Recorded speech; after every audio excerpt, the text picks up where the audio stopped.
Soifua Manuel nei tai au me lau Samoa Entertainment TV ya pia.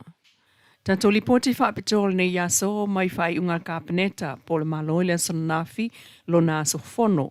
Aso lulu luas fuluivo yu lai si tangol tau pasese mo pasi mata vale lau pasese.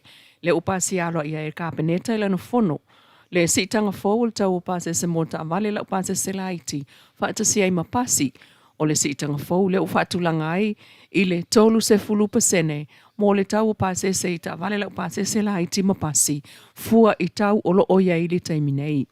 O le a tala manino il pulenga fla o inga i lungo lau ele LLTA le ta otonga au te tele le ufatulanga i ele neifa ai unga aloa ia alo tato malo.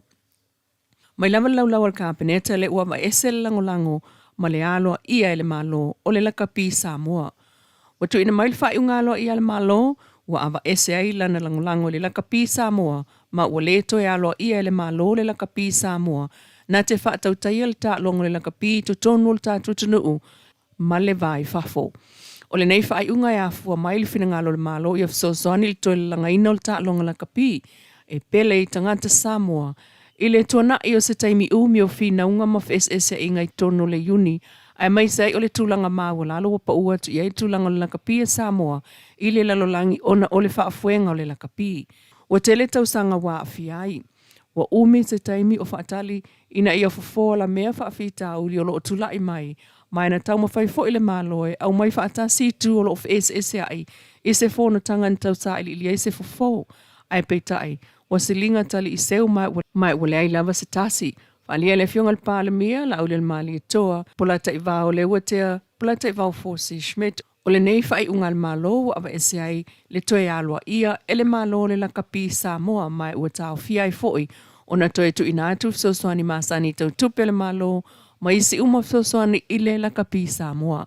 Alia le pāle mea, o lo mata i tu le malo, se yuni lakapi e o no ave iai, le langolango le malo, le lumanai, ina ia ausia, whaanau ta inga o le atunu umatangata Samoa, ma e langolango ili lakapia Samoa le laulangi fafo. Ina ia toe whaafo ili tūlanga mawa, lungo le lakapia Samoa ili tūlanga e tatawana iai. O lo tu maupele nau le malo ia ati na ele leile lakapia Samoa ili lumanai, mai o lo ua ave lana langolango, inisi o porkalame te tele le ufa ta oto mai nei, mo le ati na el ta longa i tutonu o Samoa ili lumanai. Nisi o tala mai le malo o tofia kapeneta ia tau ili vai lua Sunny Brown ma pule sili fou o le whalapo pitonga o waa Samoa le Samoa Shipping Corporation. Le ufa e ngā fono ina el kapeneta le tofia alo ia o le afionga ia tau ili vai lua Sunny Brown ma pule fou mo le whalapo pitonga waa a Samoa mo le tolu tausanga.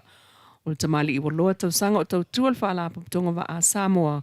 Lavalona poto masani malo ia umia nisi o whailonga tau waloa e au fia le tikeli i matomai. Taumtata es ese i le lua o lua tasi whapea foi. Le tipiloma maua lunga so enga tawati nae. Lua o lua tolu mai le Universia o Samoa. E telefoi ona tu spasi tau waloa ma o onga e whaapitoila na ngāruenga wha insinia i lunga o waa i Samoa nei mai sia tunu i fafo. Ua suia nei le fionga ia tau ili vai lua Sunny Brown le fionga ia le ia tau Samuel Phineas lea sa ia tau avele nei tō whinga.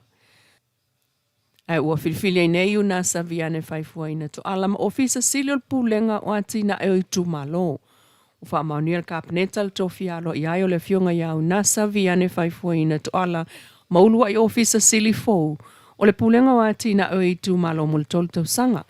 Tele tau sanga o ngalue ai le malo le tamali i mai na whilwhili foi e taimua le vai o le ploketi miliona ale malo le olo fito i tonu i ai le nei pulenga fou. E tele ona tamai whaapitoa mai o ia umia whailonga tau o loe au fiai tipiloma tau whaatoanga o le tikeli tau whaatoanga ma le tipiloma mawalunga tau whaatoanga mai le University of Pacifica i saute. Whaatasi ai ma le tuspasi mawalunga i tulanga tau pulenga ma le University of Samoa. Whalua tau sangolon soifua wa ave atoa i aile whaatutuanga ala kapeneta na te taita ili pulenga fau le atina e o nu umai tu malo. Leolo ave i aile wha mua ale malo. Tala nao nei tai au. Lau Samoa Entertainment TV e pia ai tutilo mai. Tala yo vai whanua le fia nane.